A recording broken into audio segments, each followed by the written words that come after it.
प्रतिवर्ष पर चलित वर्ष फाल्गुन मास शुक्ल पंचमी तिथि रे चंदका महिमा आश्रमर षष्ठदश वार्षिक महोत्सव पालित हो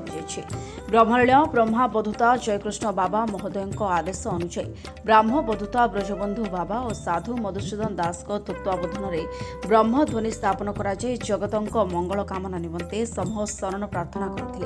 उक्त स्थानटी महिमा आलेख डाकरे कंपी उठिथिला तसहित संध्या समय प्रवचन अहोरात्र भजन कीर्तन लागि रहिथिला। ଏହି କାର୍ଯ୍ୟକ୍ରମରେ ପର ସନ୍ନ୍ୟାସୀ ଓ ଅପର ସନ୍ନ୍ୟାସୀ ସହିତ ମହିମା ଧର୍ମାବଲମ୍ବୀ ଭକ୍ତ ଓ ଶ୍ରଦ୍ଧାଳୁ ବହୁ ସଂଖ୍ୟାରେ ଯୋଗ ଦେଇଥିଲେ। ଏହି କାର୍ଯ୍ୟକ୍ରମଟିକୁ ଭକ୍ତ ଦନାର୍ଦ୍ଦନ ମଙ୍ଗରାଜ ସହିତ ଚନ୍ଦକା ଗ୍ରାମବାସୀମାନେ ସୁଚାରୁ ରୂପେ ପରିଚାଳନା କରିଥିଲେ ବୋଲି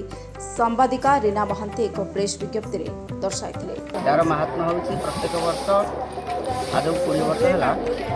जे साधक ब्रह्मभूत जयकृष्ण आज्ञा अनुजाई ये चंद्रका महिमा से कार्य अनुष्ठित हो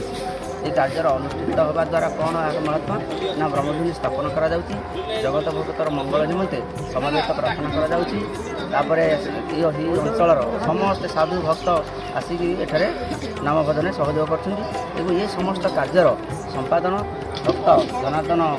मंगराज ये कार्य संपादित करुँच भाव आरोग्य लाभ करूँ आम सब वर्ष ये कार्य योगदान कर मंगल कामना कर ब्रह्म महामहिमा कल्याण जातिर कल्याण मानवर मानविकता समस्त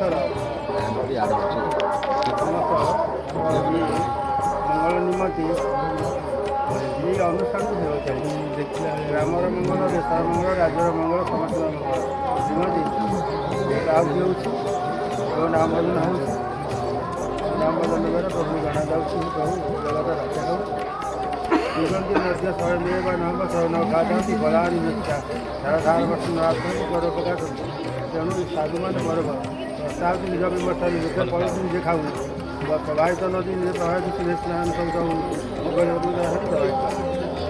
सेमती मो जीवन पक्ष नरके पड़ जगत उद्धार प्राणी कार दुख देख देख मो जीवन पक्ष नरके पड़ जगत उद्धार निमंते यही हो मानव समस्त कल्याण निमंते नाम भजन यज्ञ तपस्या सब